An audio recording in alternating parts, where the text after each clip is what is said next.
अस्सलामुअलैकुम नाज़रीन, अगर आपकी हड्डियों, जोड़ों, घुटनों और हाथ पाँव में दर्द रहता है, कैल्शियम की कमी है, जिस्म में थकावट, सुस्ती और कमजोरी रहती है, या फिर जिस्म में खून की कमी का सामना है, तो ये रेमेडी इस्तेमाल करने की देर है। आपकी हड्डियों की कमजोरी, गैंठिया, ज्वाइंट पेन, कमर का शदीद दर्द, कैल्शियम डेफिशिएंसी और जिस्म में खून की कमी जैसे तमाम इमराज सिर्फ 15 दिन में ही हमेशा के लिए ठीक हो जाएंगे। तो आज की इस वीडियो में 2 रेमेडीज शेयर करूंगा। तो आइए जानते हैं इस रेमेडी को बनाने और इस्तेमाल करने का खास तरीका, और जानेंगे किन लोगों को ये रेमेडी इस्तेमाल नहीं करनी चाहिए। लेकिन उससे पहले जल्दी से मेरे चैनल को सब्सक्राइब करें और दबा दें बेल आइकन को, ताकि मेरी हर नई वीडियो पहुंच सके सबसे पहले आप तक।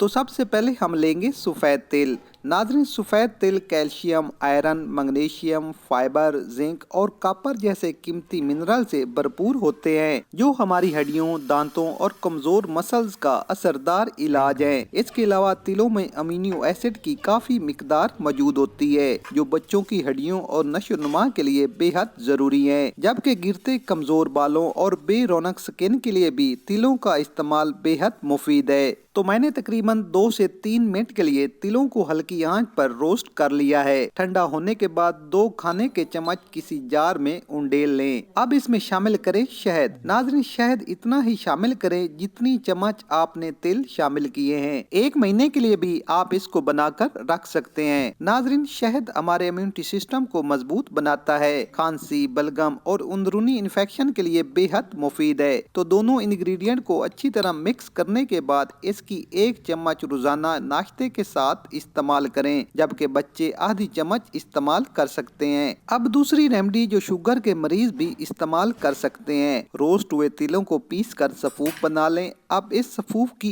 1 चम्मच असर के वक्त गर्म दूध के साथ इस्तेमाल करें। अगर आप शुगर के मरीज नहीं तो आप दूध में देसी गुड़ या चीनी मिलाकर भी इस्तेमाल कर सकते हैं। तो तिलों की इस रेमेडी को इस्तेमाल करें। हड्डियों के इमराज, खून की कमी, कैल्शियम की कमी, मसल्स वीकनेस और दांतों के मसाइल के साथ साथ हर किस्म की कमजोरी इंशाअल्लाह ठीक हो जाएगी। नाजरीन, वीडियो पसंद आए तो लाइक जरूर करें और कमेंट्स में अपनी राय का इजहार लाजमी करें। मिलते हैं एक नई वीडियो के साथ। अल्लाह हाफिज।